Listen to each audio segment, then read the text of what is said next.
guest tonight needs no introduction. Put your hands together for the one and only Prince.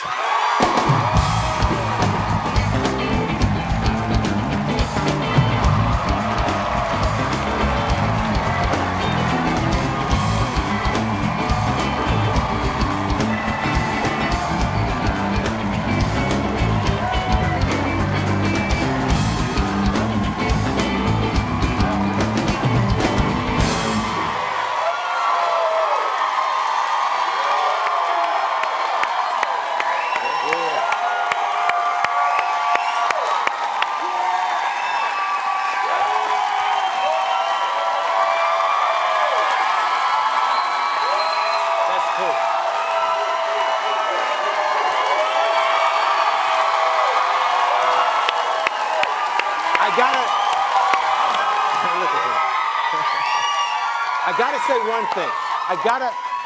There's only one way to start this. The first person to contact me when I came back to late night was this man to congratulate me and to say he would be here, save me a night.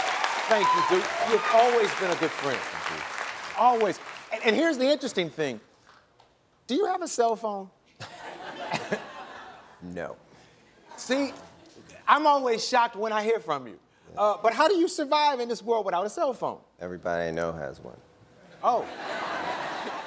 You're in social media. You have an Instagram account, a Twitter account now? I'm trying to get Princegram. Oh.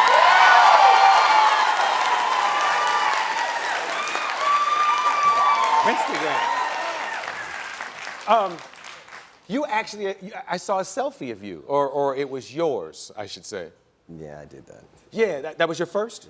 Yeah. Yes. That was it. How would you, yeah. What do we title that selfie? One. One. That's one. Let's talk about titles. Your favorite title in the Prince catalog. What's your favorite song? Turns you on every time you do it. I usually answer by saying the next one, but there is a song that we've just written called The Breakdown. One of the things that we try to do, though, is wait until we have other songs that go together with our favorites. That's why it takes a long time to come out with albums. Yeah. These days. Yes. Because, you know, not being under contract, there's no rush to do anything. If you weren't, they like that. They like you having your freedom, I think. If you weren't Prince, what would you do for a living, you know? I mean, because I know there was a point where you maybe thought about something else. What would you do? Well, I can't see you at the bank, you know? Even though all the ladies would be in his line, you know?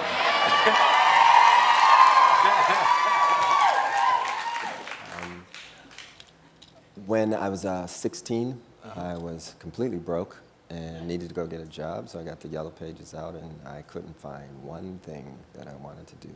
So I decided I was going to push as hard as I could to be a musician and win at it, you know?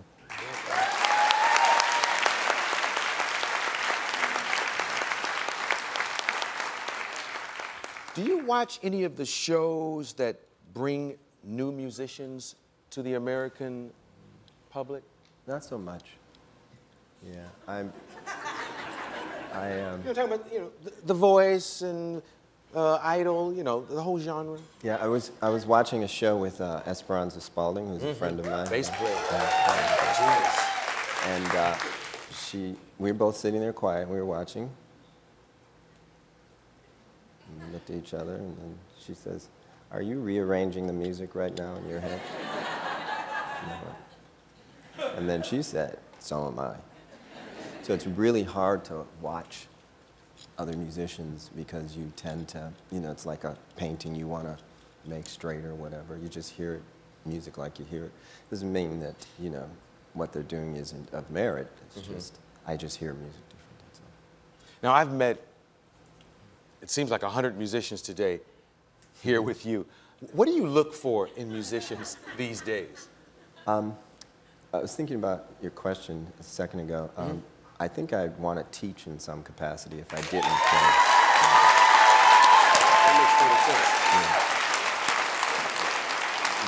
There's a lot of fine musicians in the group right now, and I'm learning from them. So as much as I'd like to teach, I also like to learn. Yeah. Is there a huge vault of material that you've created that we've never even heard? And how do you make those choices? Because I'd like to hear everything that you pen. You know, just to hear it. You would look different when it was finished. Really? It takes a long time. There's a lot of music down there. Yeah. Like how many songs? I have no idea. Yeah. I don't go back in time and listen to it like that. I worked on it and brought it as far as I could right then. A lot of it I didn't even finish. Mm-hmm. You know, a lot of the bootlegs that are out right now, they're unfinished, unmixed. You know, sometimes they change lyrics. And again, you wait until, you know, you can find other things to go with it. We live in a singles-driven market, but, you know, I come from the old school making albums, and that's what I'll always do.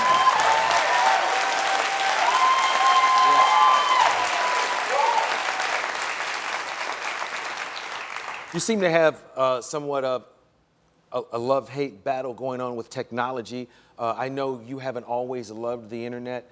How are you seeing progress right now with all of that? Can you use it to your advantage?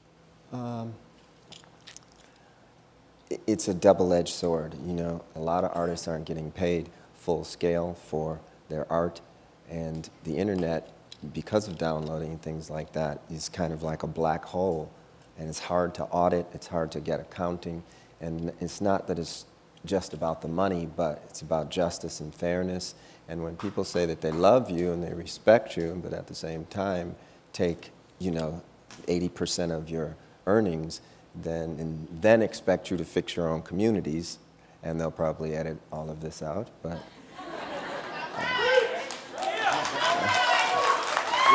then it gets, that's the sharp part of the sword, and we're at the wrong end of it right now. So eventually, with courageous people going out there and actually saying something and standing up for it, I think we'll get some balance.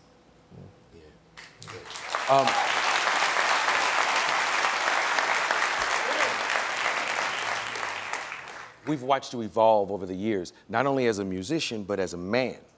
And I wonder sometimes when you look back at old material, like I've looked at so much in the last 24 hours to prepare for this, do you look back at old stuff, risque stuff, and want to separate yourself from it? Well, you know, when you're 20 years old, you're looking for the ledge.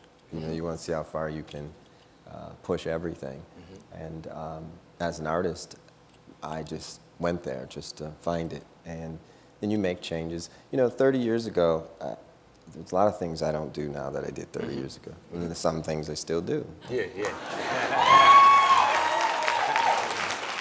Oh, now, when you said that, the first thing I flashed back on is, gosh, he's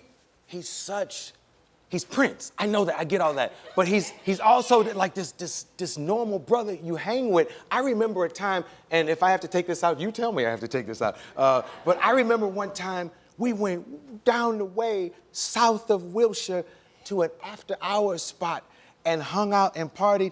That's something that we'll probably... I